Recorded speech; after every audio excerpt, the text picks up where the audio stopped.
Which quarterback do you remember game planning for? And obviously, you've got such great success against Mahomes, and that might be your calling card Mm-hmm. right now. And just for the listeners, held the Chiefs to 22 points this week. Obviously, Week 18, Wentz started, but shut them out. And Mm-hmm. then last year in the two games, if it wasn't for the block field goal, who knows what happens? But held them to 16 points Yeah, and held them to 9 points. yeah. And I know you're not about yourself. You're not going to do a look at me, but like there at some point it's a pattern that Vance Joseph, he does a pretty good job against this Andy Yeah. Reid and Patrick Mahomes offense. I think that goes back to how we built it, Peter. And Sean's old school. Myself, I'm old school. George is old school, right? You take a job in a division where this team has won it for 10 to 12 straight years, whatever it's been, the number. You have to build your team to beat that team. So our focus in the draft and free agency and how we play on defense was strictly to beat the Chiefs, and Mm. that's been our calling card the last couple of times we've played them. And right now it's working. We play good against those guys, but you have to build it that way, because if not, how do you go to the next level? If you don't get past the king, so to speak. So I think it's a combination of how George and Sean and myself, the vision of how we built it, and how the players take to the game plans. And when you play someone twice a year, right, you get used to kind of playing that team. So the obviously it's a giant in the league's eyes, but when you play them all the time, you get used to playing that game, being patient, and how you rush Patrick is key.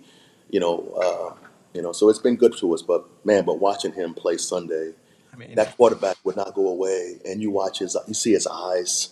You just knew he was going to make a play. You just didn't know when, and you just hope that you can kind of keep it bottled up and get in the red zone and kind of hold him down there. But you just knew watching him, his body language, man. He was on. He was on one, and he wasn't going away, and that was scary in the fourth quarter.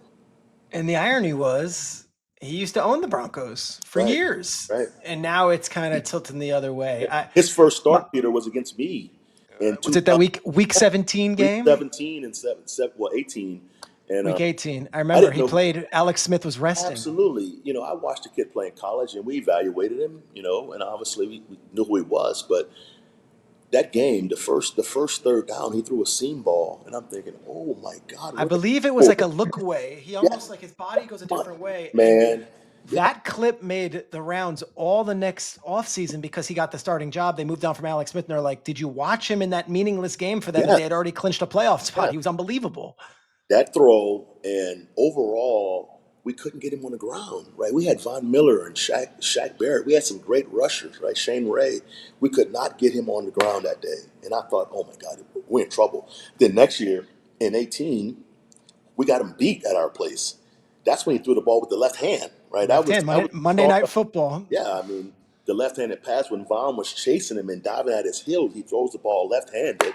He had a 3rd and 25 in that game. He converted against us. So I've seen it from day one, and he's a special player. And as long as he's there, they have a chance to, win championships, because he is a killer, man, and he wants to win in the worst way. All right, we're gonna wrap with this. And I had Spags on last year, and I asked him. I said, if you were to be a head coach again in this league, what would you think would be different than the first time around? I'm gonna ask you the same question, Yeah, and it's not me, fishing for anything. It's sure. just we live and we learn. And if you were to ask me, hey, something 4 or 5 years ago, if you got another chance to do now, what would you know? I would use my experience and say, here's what I would do differently. Is there anything that you think you could add or you would do differently than your first time around as a head coach if you Yeah. got a second opportunity? I think, after the first time, just doing some self scouting, right? It's just being self aware.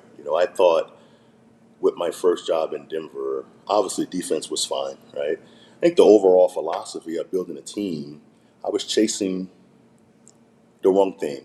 Offensively, obviously Denver's had two great quarterbacks before Bo. It was John and Peyton, right? So I take this job in 15, they were world champions, right? With a Yep. great defense with Peyton Manning, and now it's 17. It's 2 years removed, right? So the team's kind of still intact defensively, and it's no Peyton, obviously, and the national media, the local media, myself included, right? How do we find the next Yeah. Peyton Manning or John Elway? And to me, that was naive, and that was immature, right?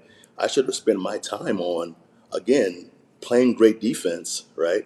Building an offensive line You know, having a winning formula where I didn't need a Peyton Manning or a John Elway at the time, right? Because those things are hard to find, right?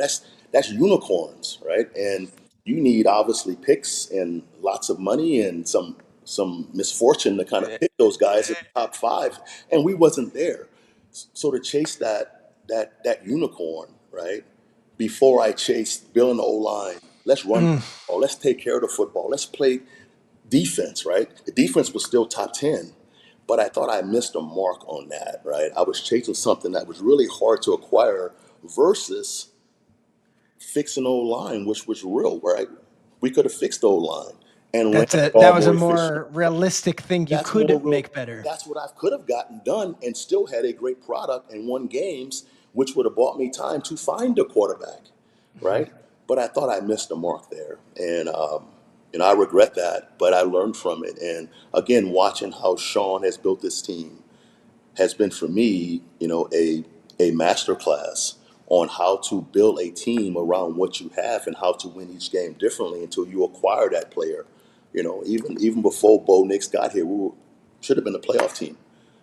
And I watch how Sean would maneuver the game plans and strategically win each game differently, before we had a Bo Nix. And Hmm. that's the key in this league, man. You have to find out your formula to win with what you have available.